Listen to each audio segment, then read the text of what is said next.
Hi everyone, welcome to our channel. ఈరోజు మనతో పాటు సీనియర్ జర్నలిస్ట్ భరద్వాజ్ గారు ఉన్నారు. ఆయనతో మాట్లాడతాం. నమస్తే సార్. నమస్తే సార్, కేజ్రీవాల్ జైలు నుండి పాలన చేస్తాను అన్నాడు. అసలు సాధ్యమైన న్యాయం ఒప్పుకుంటుందా? న్యాయం కాదమ్మా, శాస్త్రం.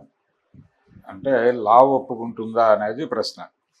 పర్మిట్ చేస్తుందా అనేది. అంటే అరెస్ట్ అయిపోయి జైలుకి వెళ్ళిపోయిన తర్వాత ఎవరైనా సరే, ఇప్పుడు గవర్నమెంట్ ఎంప్లాయీ అరెస్ట్ అయ్యాడు అనుకోండి ఏదన్నా కేసులో, అరెస్ట్ అయినప్పుడు సస్పెండ్ అవుతాడు. సగం జీతం మాత్రమే వస్తుంది, అతను పూర్తి జీతం రాదు. ఎంతకాలం జైల్లో ఉంటే అంతకాలం. ఒకవేళ ఆ నేరం ప్రూవ్ అయితే కోర్టులో ఉద్యోగం తీసేస్తారు ఆటోమేటిక్గా. సో అదే ముఖ్యమంత్రికి కూడా వర్తిస్తుంది. ముఖ్యమంత్రి కూడా పబ్లిక్ సర్వెంటే. అయితే ముఖ్యమంత్రిగా పనిచేస్తున్న వాళ్ళు అరెస్ట్ అయితే వాళ్ళు జైలు నుంచి పరిపాలన చేయొచ్చా అంటే లీగల్గా చేసే అవకాశం లేదు వాళ్ళకి. కానీ వాళ్ళ ఏజెంట్లని పెట్టి పాలన నడిపించినటువంటి సందర్భాలు మనకి చరిత్రలో అనేకం కనిపిస్తాయి. తమిళనాడులో జయలలిత ఆవిడ అరెస్ట్ అయినప్పుడల్లా ఆవిడకి నమ్మకస్తుడైనటువంటి ఒక వ్యక్తిని కూర్చోబెట్టేది. అందరికీ బాగా తెలిసిన మనిషి ఆయన, చాలా అమ్మవిధేయుడు. ఆవిడ కనిపిస్తే కాళ్ళ మీద పడి దండం పెట్టేవాడు. ఆయన్ని కూర్చోబెట్టి ఆవిడ జైలుకి వెళ్ళేది. అలాగే లాలూ ప్రసాద్ యాదవ్ ఆయన అరెస్ట్ అయినప్పుడు వాళ్ళ వైఫ్ని కూర్చోబెట్టాడు, రబ్రీదేవిని. ఇక్కడ పన్నీర్ సెల్వాన్ని కూర్చోబెట్టేవాళ్ళు. ఇలా రకరకాలుగా జరిగేది. అంటే ముఖ్యమంత్రిగా ఉండి సినిమాల్లో నటించవచ్చా లాంటి ప్రశ్నలు కూడా గతంలో ఉత్పన్నమయ్యాయి. ఎన్టీ రామారావు గారు ఆయన ముఖ్యమంత్రిగా ఉండగా విశ్వామిత్ర అనే సినిమా షూట్ చేశాడు. ఆయనే డైరెక్టర్. ఆయనే సెక్రటేరియట్ నుంచి ఫైల్స్ నేరుగా సినిమా సెట్కి వెళ్ళేది. అక్కడే సంతకాలు పెట్టేవాడు ఆయన, విశ్వామిత్ర గెటప్లోనే. సంతకాలు పెట్టడం మాత్రమే కాదు, నేషనల్ ఫ్రంట్ చైర్మన్ కూడా ఆయన. ముఖ్యమంత్రి మాత్రమే కాదు, నేషనల్ ఫ్రంట్ చైర్మన్. ఆయన్ని కలవడం కోసం విపి సింగ్ లాంటి వాళ్ళు వచ్చేవాళ్ళు. వాళ్ళు కూడా ఆ సినిమా సెట్కి వెళ్ళి ఆయనతో కూర్చుని మాట్లాడేవాళ్ళు. ఇవన్నీ ఫొటోస్ బయట పేపర్లో వచ్చాయి. ఈ రోజున బలానా జాతీయ నాయకులు వచ్చి ఎన్టీఆర్ని కలిశారు అని ఫోటో, ఈయనేమో విశ్వామిత్ర గెటప్లోనే ఉండేవాడు. వాళ్ళు మాట్లాడి వెళ్ళిపోయేవాళ్ళు అక్కడ. ఇది అక్కడ వరకు పర్మిట్ చేస్తుంది కోర్టు. కానీ జైలుకు వెళ్ళి కూడా నేను పరిపాలన చేస్తానంటే కుదిరే పని కాదు. ఎందుకంటే గవర్నమెంట్ ఎంప్లాయీకి ఏ రూల్ అయితే వర్తిస్తుందో ప్రభుత్వంలో ఎవరికైనా అదే రూల్ వర్తిస్తుంది. ఈయనకు కూడా. రెండోది, జనరల్గా పొలిటికల్ పార్టీ ఏదైనా సరే అరెస్ట్ అయిన తర్వాత అతని సభ్యత్వాన్ని కూడా సస్పెన్షన్లో పెడుతుంది. ఏ పొలిటికల్ పార్టీ అయినా కానీ అతని సభ్యత్వం సస్పెన్షన్లో ఉంటుంది జైల్లో ఉన్నంతకాలం. ఎప్పుడైతే అతని మీద క్రైమ్ ప్రూవ్ అయిందో ఆ సభ్యత్వం పూర్తిగా రద్దవుతుంది. అలా కాకుండా అతను అక్విటల్ అయిపోయి బయటకు వస్తే, నిర్దోషిగా బయటకు వస్తే సభ్యత్వం కొనసాగుతుంది. ఇది విప్లవ కమ్యూనిస్టు పార్టీలకు కూడా వర్తిస్తుంది ఈ పద్ధతి. వాళ్ళు కూడా దీన్నే పాటిస్తారు. ఎవరైనా ఒక మావోయిస్టు పార్టీలో పనిచేసేటువంటి వ్యక్తి అరెస్ట్ అవగానే సభ్యత్వం రద్దు అవుతుంది. అక్కడ అతని పార్టీ మెంబర్షిప్ రద్దు చేస్తారు. జైల్లోకి వెళ్ళిన తర్వాత అతని ప్రవర్తన, పోలీసులతో అతను ఎలా ప్రవర్తించాడు అనేది ఒక 3 నెలల పాటు అబ్జర్వ్ చేసిన తర్వాత అతనికి జైల్ కమ్యూన్ సభ్యత్వం ఇస్తారు తప్ప పార్టీ సభ్యత్వం ఇవ్వరు. అందుకని పొలిటికల్గా కూడా ఆయన ఎప్పుడైతే జైలుకి వెళ్ళాడో పార్టీ నాయకత్వాన్ని కూడా దూరం అవ్వాల్సి వస్తుంది. నాయకత్వానికి దూరం కావాల్సి వస్తుంది, ముఖ్యమంత్రి పదవికి దూరం కావాల్సి వస్తుంది. ప్రభుత్వాన్ని, పార్టీని కూడా నడిపేటువంటి సారథుల్ని పెట్టి అప్పుడు జైలుకు వెడతారు వీళ్ళు. జైలుకు వెళ్ళిన తర్వాత కోర్టు ఎలా నిర్ణయం తీసుకుంటుందో, ఒకవేళ బెయిల్ మీద బయటకు వస్తే తిరిగి పరిపాలన చేయవచ్చు. బెయిల్ మీద ఉన్న ముఖ్యమంత్రి పరిపాలన చేయటం మనకు తెలుసు. జగన్మోహన్ రెడ్డి గారు బెయిల్ మీదే ఉన్నాడు. బెయిల్ మీదే పరిపాలన చేస్తూ ఉన్నాడు ఆయన.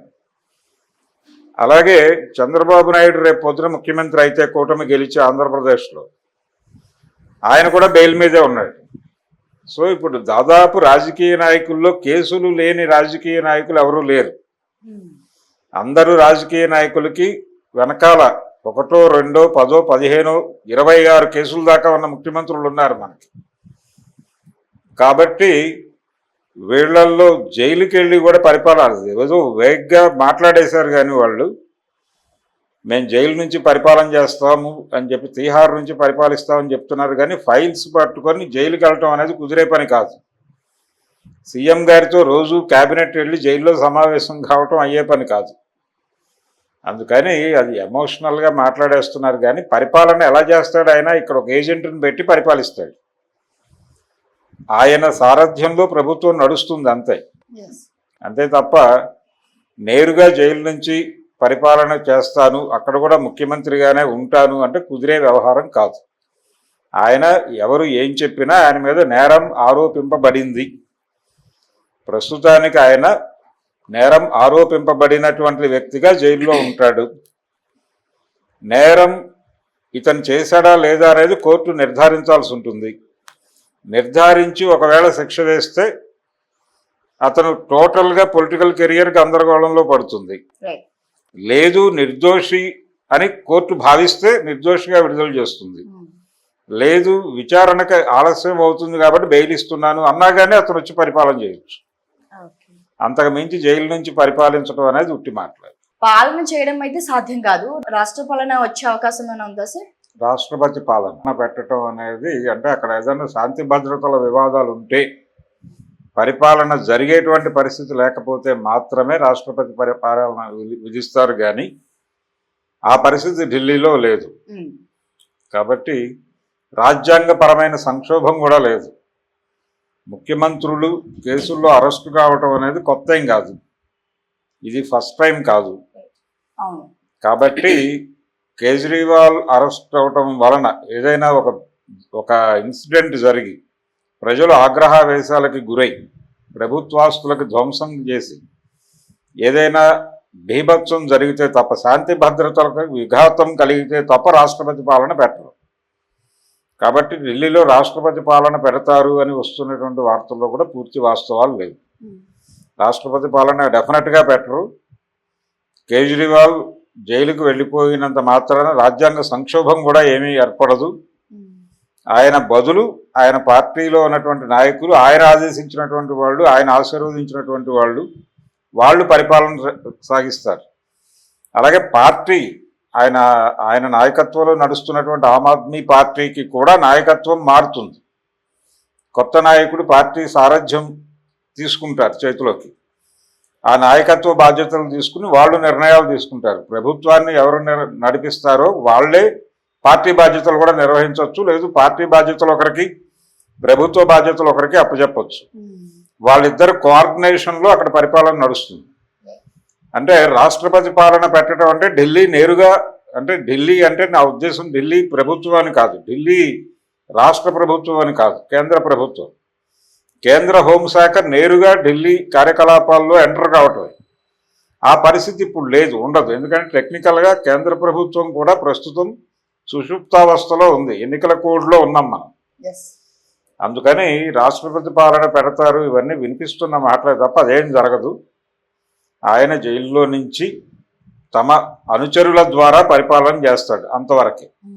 అది ఒక్కటే వాస్తవం. మిగిలినవన్నీ అవాస్తవాలు, బయట జరుగుతున్నటువంటి ప్రచారాలు. లీగల్గా అటువంటి గ్రౌండ్ లేదు దానికి.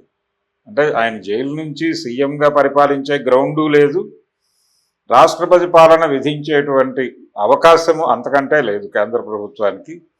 ఎందుకంటే కేంద్ర హోంశాఖ నిర్ణయం తీసుకొని రాష్ట్రపతికి నివేదిక పంపించి రాష్ట్రపతి ఆమోదంతో రాష్ట్రపతి పాలన విధించాలి.